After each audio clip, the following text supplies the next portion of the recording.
ਉਹ ਸਟੇਸ਼ਨ ਤੋਂ ਥੋੜਾ ਜਿਹਾ ਹੀ ਜਿਵੇਂ ਬਾਹਰ ਆਉਂਦੇ ਨੇ ਤੇ ਦੋਸਤੋ ਉਹਨਾਂ ਨੂੰ ਸ਼ਰਪਸੰਦਾਂ ਨੇ ਰੋਕ ਲਿਆ ਔਰ ਉਹਨਾਂ ਨੇ ਉਹਨਾਂ ਦੇ ਕੋਲੋਂ ਪੈਸਿਆਂ ਦਾ ਤਕਾਜ਼ਾ ਕੀਤਾ। ਮੁਹੰਮਦ ਸ਼ਰੀਫ ਨੇ ਜਿੰਨਾ ਵੀ ਉਹਨਾਂ ਦੇ ਕੋਲ ਮਾਲ ਸੀ, ਅਸਬਾਬ ਸੀ, ਉਹਨਾਂ ਨੂੰ ਅਦਾ ਕਰ ਦਿੱਤਾ ਔਰ ਆਖਿਆ ਕਿ ਮੈਨੂੰ ਮੇਰੇ ਵਤਨ ਜਾ ਲੈਣ ਦਿਓ। ਖੈਰ ਦੋਸਤੋ, ਮੁਹੰਮਦ ਸ਼ਰੀਫ ਪੈਸਿਆਂ ਦੀ ਕੀਮਤ ਦੇ ਕੇ ਉਹਨਾਂ ਦੇ ਹੱਥੋਂ ਬਚ ਜਾਂਦੇ ਨੇ, ਲੇਕਿਨ ਜਿੱਦਾਂ ਹੀ ਥੋੜਾ ਜਿਹਾ ਦੂਰ ਆਉਂਦੇ ਨੇ ਅੱਗੇ ਉਹਨਾਂ ਨੂੰ ਦੂਸਰੇ ਸ਼ਰਪਸੰਦਾਂ ਦੇ ਇੱਕ ਹੋਰ ਗਰੁੱਪ ਨੇ ਘੇਰ ਲਿਆ ਤੇ ਉਹਨਾਂ ਨੇ ਵੀ ਪੈਸਿਆਂ ਦਾ ਤਕਾਜ਼ਾ ਕੀਤਾ।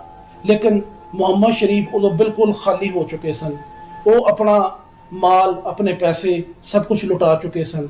ਉਹ ਉਹਨਾਂ ਨੂੰ ਦੱਸਦੇ ਨੇ ਕਿ ਮੈਂ ਆਪਣੇ ਪੈਸੇ ਪਿੱਛੇ ਜਿਨ੍ਹਾਂ ਨੇ ਮੈਨੂੰ ਘੇਰਿਆ ਸੀ ਮੈਂ ਉਹਨਾਂ ਨੂੰ ਅਦਾ ਕਰ ਆਇਆ, ਤੁਸੀਂ ਮੈਨੂੰ ਜਾ ਲੈਣ ਦਿਓ।